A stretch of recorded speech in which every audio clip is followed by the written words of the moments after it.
Thank you for being with us and taking our question. So first of all, why is tourism so important for the Saudi Arabia economy, and why did you decide to diversify in the direction of tourism as well?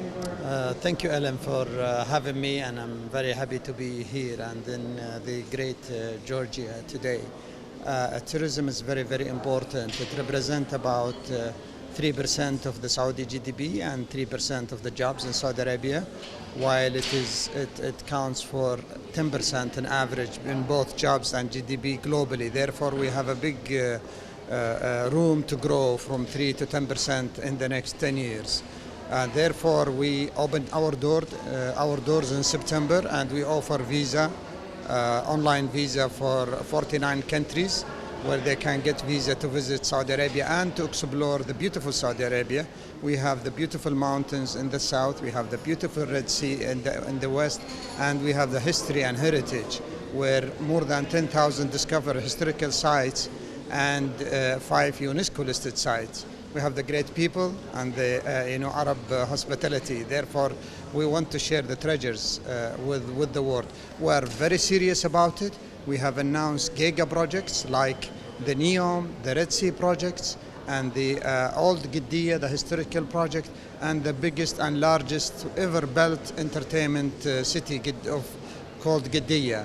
And therefore, these projects together will represent about, or will put more than $200 billion investment in the coming 10 years to build this sector and to grow the jobs and to grow the contribution to GDP to the 10-15% of the Saudi GDP, which will make it more resilient and which will help to diversify the economy and make it more sustainable.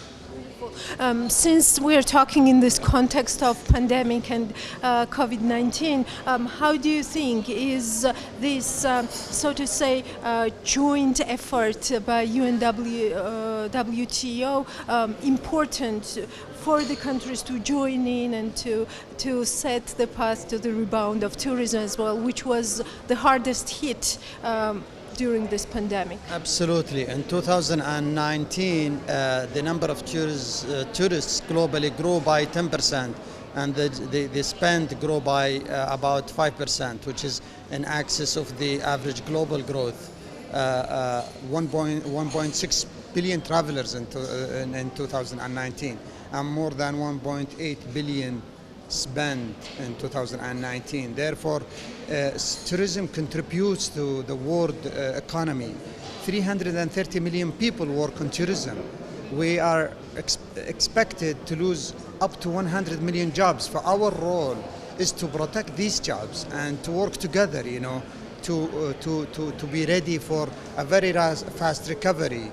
And we are starting to plan for a fast recovery. We are gathering today here and yesterday to discuss the future and to start, preparing ourselves for traveling tomorrow and enjoying the treasures and the history of all countries.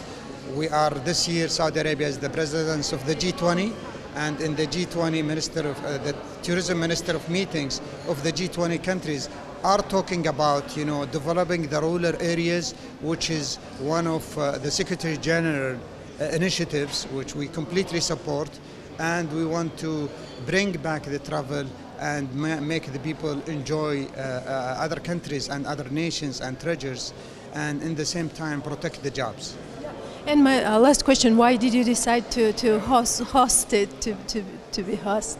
We host the Middle East office, and thanks to all the member countries of the Council, they anonymously and we have a consensus decision to host the office in Saudi Arabia. We want to support the Middle East countries. It represents a big part of the world space, land, and population and jobs. The Middle East is full of history and heritage and leisure and a lot to offer. Therefore, we want to strengthen the office, and we want to, get the office to help the UNWTO in research, innovation, and training. Wish you success and thank you for taking our questions again. Thank you for having me. So on to you, Georgi.